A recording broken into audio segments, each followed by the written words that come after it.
I guess I'm going to hear your questions. And again, as David said, send me your questions at #HeyJill.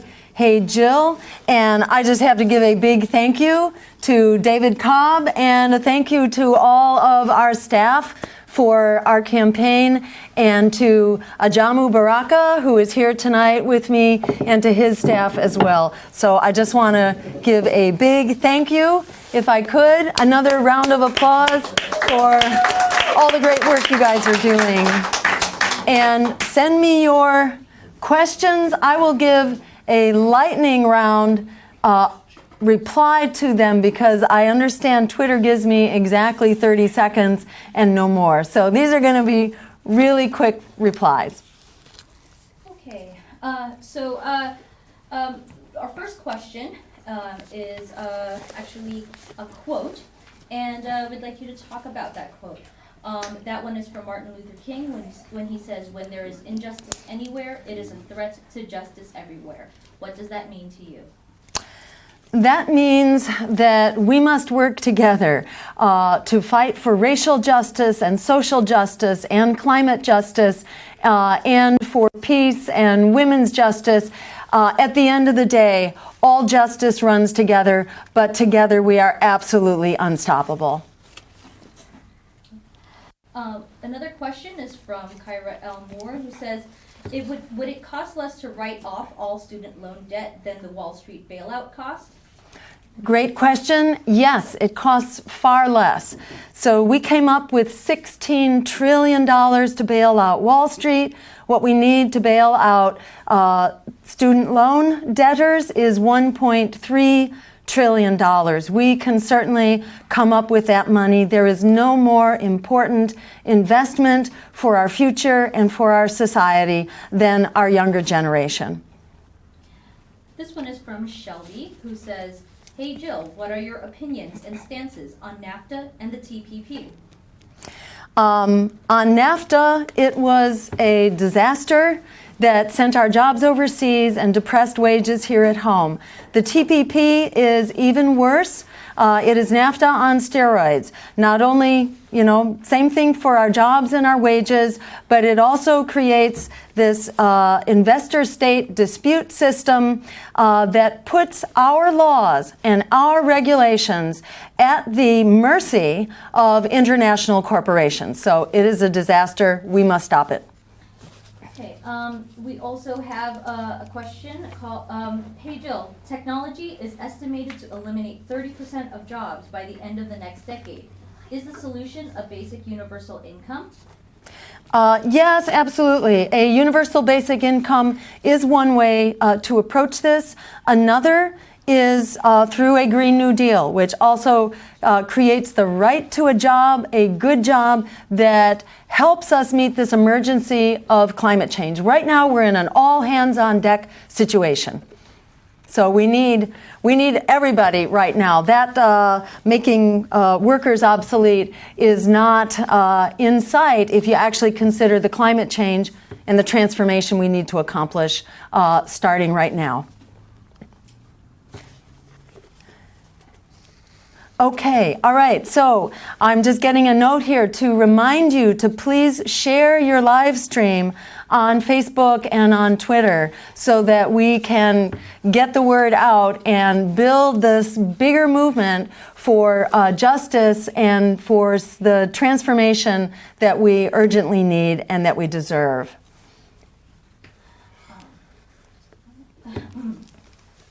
We have to find another question for you in a minute. Okay, great.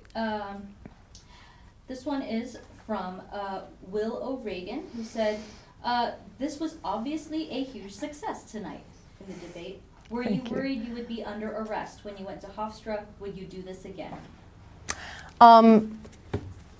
Absolutely, I would do this again, but I hope the next time that we are actually on the debate stage. So don't let them tell you that resistance is futile or that our struggle for democracy and justice is over. It's only just begun. We deserve to be on that debate stage and to have a debate that's heard by all of the American people. And I encourage you to share your live stream on Facebook and Twitter, and let's get the word out to as many people as possible. Our next question is from Manny Ortiz, who says, "Hey Jill, if you become our POTUS, what kind of policies would you implement to help reverse climate change?" Thank you, Manny. So number one is we need to put an immediate ban on all new fossil fuel infrastructure. We cannot afford a single more pipeline. We are facing a disaster situation right now with the fossil fuels that we have. Number two is that we need to phase them out, all fossil fuels, by the year 2030, in time to actually stop the climate catastrophe that's barreling down on us right now. Thank you. So the next question will be from Susie Kais, who says, "Hey Jill, how do you plan to help our public schools and special education programs?" Great. Two very important questions. We need to fully fund our public schools, including our special education programs. We need small classroom size. We need far more teachers. We need to end high-stakes testing, which is being used as an excuse to close down poor schools. It's essentially an indicator of poverty. We need to address poverty in and of itself, but in this classroom, we need to teach to the whole student for lifetime learning and to bring back music, creation, and art. Our next question is from Monet Lemon, who says, "Hey Jill, what is your plan to work with the Black Lives Matter movement to end police brutality?" Thank you, Moniz. The Black Lives Matter movement is leading the charge, and they're coming up with very important policy solutions that I talked about during the debate, and that includes civilian review boards with the power to hire and fire, and also the power of subpoena, as well as independent investigators, changing the culture of policing, and ending the militarization, and providing funds for the engagement of young people. Our next question is from Marcy Angeles, who says, "Could you please elaborate on your support of Indigenous rights for undecided Native voters?" Thank you. Yes, so I was recently standing with the Standing Rock Sioux in North Dakota because their work is critical and really leads the way with enormous courage and vision. We support treaty rights. My campaign supports treaty rights, which are essential, and those treaty rights have been ignored and discarded. We also support reparations for the lands that have been taken from Indigenous people.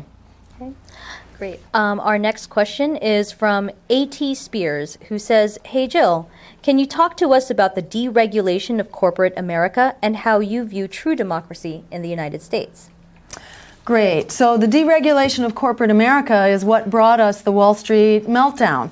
Deregulation of corporate America brought us the consolidation of insurance companies so that prices go up and quality goes down. It also led to the consolidation of media companies as well. We need to bring back antitrust laws so that we can break up these consolidated corporations that, again, are ripping us off, are charging us higher prices, and have lost their creativity as a rule as they become bigger.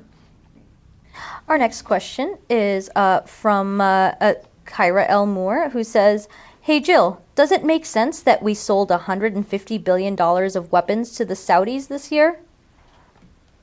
I think that figure's a little high. I'm not sure. We did sell them billions of dollars this year, and we've sold them over $100 billion over the last 10 years, which would not happen under a Stein and Baraka administration. The Saudis are violating human rights, committing war crimes. They should not be sold weapons on that basis, and those criteria should be applied across the board. Great. Our next question is from Felicia Hogan, who says, "Hey Jill, what is your opinion on LGBT rights?"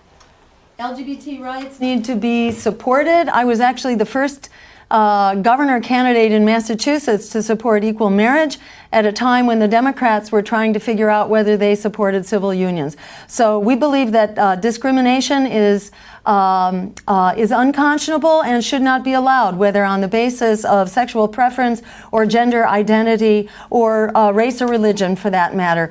Human rights are human rights and need to be supported and enforced in the workplace.